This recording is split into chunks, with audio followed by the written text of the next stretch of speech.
Well, hey guys, Lockie here, and I'm here with Liam tonight. And we're going to be doing our Q&A segment now. So a couple of weeks ago, we put the call out, questions that you guys have or are thinking through as we go through these talks about God is. And so we're going to answer a couple of those questions that you've sent through now, but obviously keep sending those in. We're keen to answer as many as we can. And so, Liam, I think you've got our first question. Is that right? I sure do. Yeah. So Lockie, so you mentioned last week that God could bring good out of the coronavirus that we're all kind of experiencing now. Yeah. So someone's asked the question, but what if it doesn't seem like he's doing anything good in my circumstance? Yeah, absolutely. And what I want to say to that question is that even if God is doing something good in your life through your circumstances, you're not necessarily going to know what that is at the time.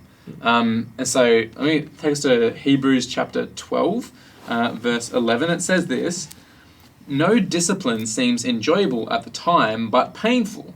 Later on, however, it yields the fruit of peace and righteousness to those who have been trained by it."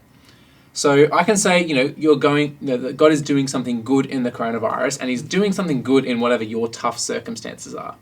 And that's true whether or not you feel it at the time. You might not have any idea what good God is doing, and it often won't be until afterwards that you actually see the good thing that God did. And so part of living as a Christian is trusting and knowing that God is doing good in your life because we've seen him do it so many other times, even though we can't always see it now. So awesome. That'd be my answer to that question. Yeah, sweet. So second question, this one's for you, Liam. Yes. Why does God allow some people to suffer, but other people don't suffer? And then doesn't he love us? Like if he did, surely that wouldn't be the case. Yeah.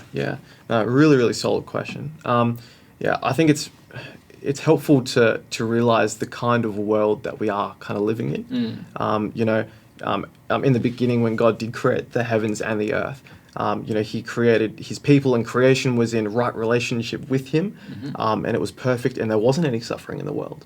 But because of the fall, because of sin, we are living in a world that is broken and is corrupted. So like you do have nations that have heaps of food, throwing it out, and you do have things like the whole countries of people starving. So exactly. And that is the nature of the world that we are living in.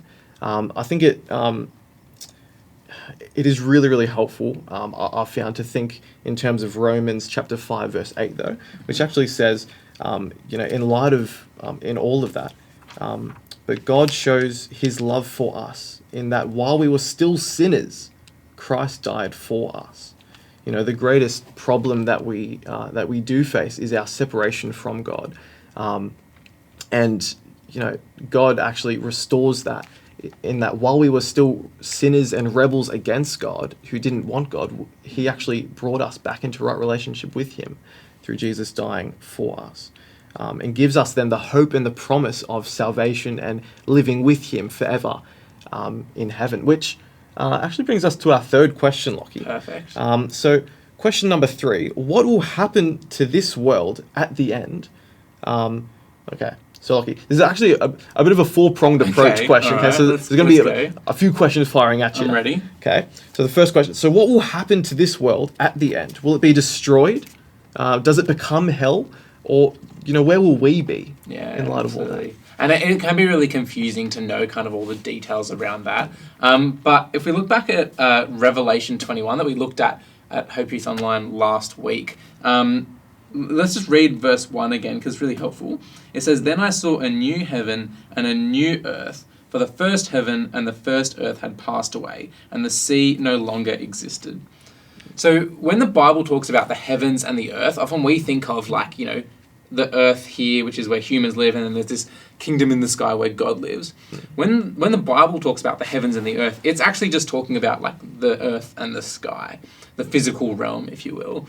And so when it says this, it says that all of the physical world will be destroyed and pass away, and there will be a new creation, a whole new creation, a new heavens and a new earth, and that is where we will live. So that first physical creation will be destroyed and will be replaced with a brand new physical creation that will be where we live with God, with Jesus forever, and it's going to be awesome.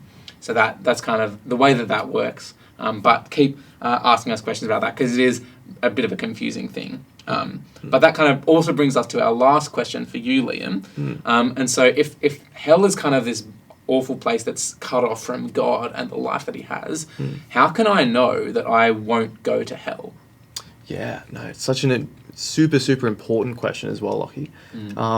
Yeah, I think I'd love to dive into actually what Paul says about this in Romans chapter 10, verse 9.